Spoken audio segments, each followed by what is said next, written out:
Most men have no idea what's actually happening when a woman goes quiet. They either convince themselves she's completely over it, or they spiral into checking every story view, every profile visit, reading into silence like it's a code they need to crack. Neither of those is close to what's actually going on. What's really happening is a lot messier and a lot more human than any of that. When a woman genuinely had feelings for someone and things ended, whether it was a breakup, a slow fade, or something that never quite became official, those feelings don't just switch off. That's not how emotions work for anyone. But what happens is she goes inward, she processes quietly, and from the outside, that looks exactly like she doesn't care anymore. It looks like she's moved on. It looks like silence means nothing. But silence almost never means nothing. Here's what took me a long time to actually understand. Women, broadly speaking, are much more careful about vulnerability than men tend to be.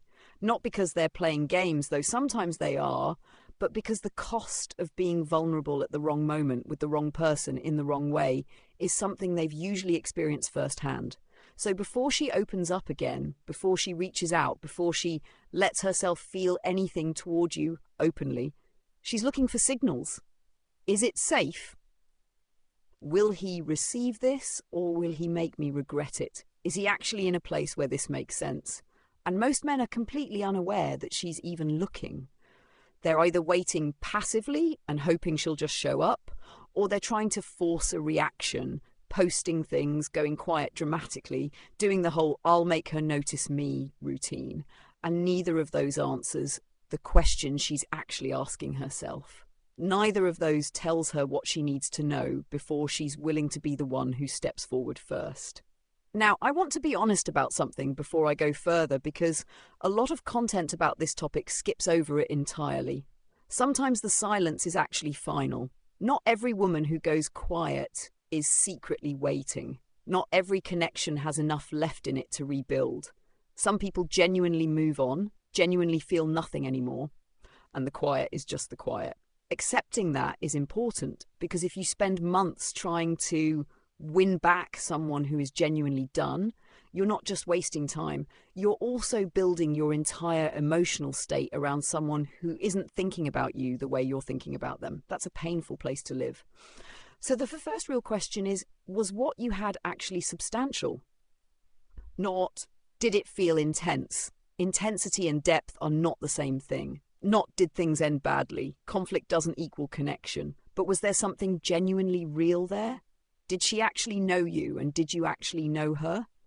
If the answer is yes, then the silence is almost certainly not the end of the story. If the answer is honestly no, then the silence might actually be the kindest version of an ending. Assuming there was something real, here's what's happening underneath the quiet. She's replaying things, probably more than you are. Not in an obsessive way necessarily, but in the way your brain naturally processes incomplete situations. Humans are wired to return mentally to things that feel unresolved, and unless things ended with complete genuine clarity on both sides, which is rare, there's unresolved material sitting there. She's going over conversations, she's thinking about specific moments. She's probably wondered more than once what would happen if she just sent a message, but she doesn't. And the reason she doesn't comes back to that same thing. She doesn't know how you'd receive it. She doesn't know where you are emotionally. She doesn't know if reaching out would be met with warmth or coldness, or worse, pity. And the fear of that last one, especially being pitied, being seen as desperate, being the one who cared more, that fear is enough to keep most women silent indefinitely, even when they still have very real feelings underneath. This is not a character flaw. It's just what happens when someone has been in enough situations where being open at the wrong moment cost them something. You learn to wait for safer ground. The signals she does send when she still has feelings are almost always subtle, not because she's being strategic, though sometimes that's part of it, but because subtle is safe. She can send a subtle signal, and if you don't respond well, she can walk it back. She can say it meant nothing. She has an exit. What do those signals look like? They look like her reacting to something specific you posted rather than just passively watching. They look like her bringing up something only the two of you would remember, something that has no practical reason to be mentioned except that she's thinking about you.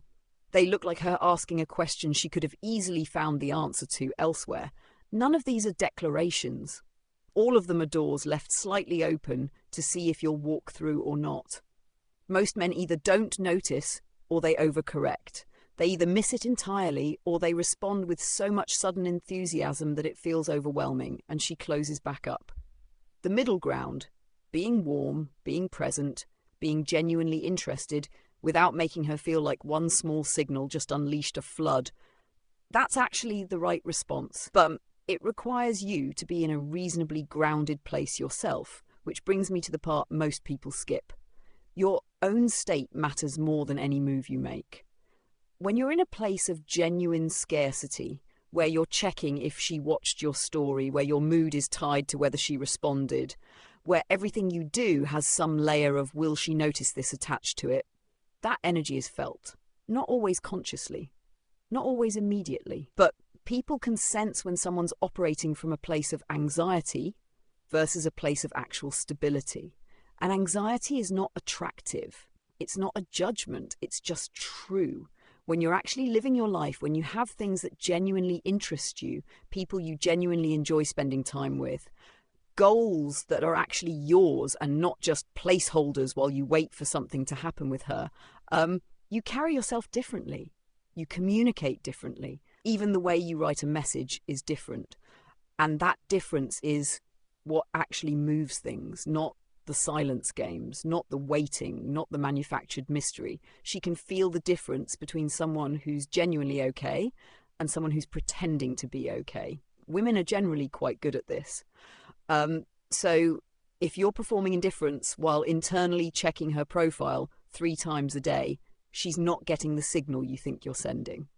She's getting a mixed signal at best and a desperate one at worst. The most straightforward thing you can do, if you genuinely believe there's something worth revisiting, is be honest once. Not a long explanation, not a list of everything that went wrong, not an emotional essay at 2 a.m. Just one honest, low-pressure reach. Something that says you've been thinking about them, that you're open, and that there's no expectation attached. And then you let it be whatever it is. If there are still feelings on her end, that kind of message, genuine, direct, not needy, is usually enough to open the door because it answers the question she's been sitting with. It tells her the ground is safe enough to step onto. If there aren't feelings there anymore, or if she's not in a place for it, then at least you're not spending the next 6 months in limbo. You know, and knowing is always better than the slow drain of uncertainty. The men who handle this well aren't the ones who figured out the perfect psychological approach. They're the ones who got genuinely okay with either outcome, who reached a point where they wanted to know the truth more than they wanted to protect themselves from a bad answer. That's not something you manufacture. It's something you actually have to get to. It usually comes from investing enough in your own life that your entire emotional weight isn't sitting on one person.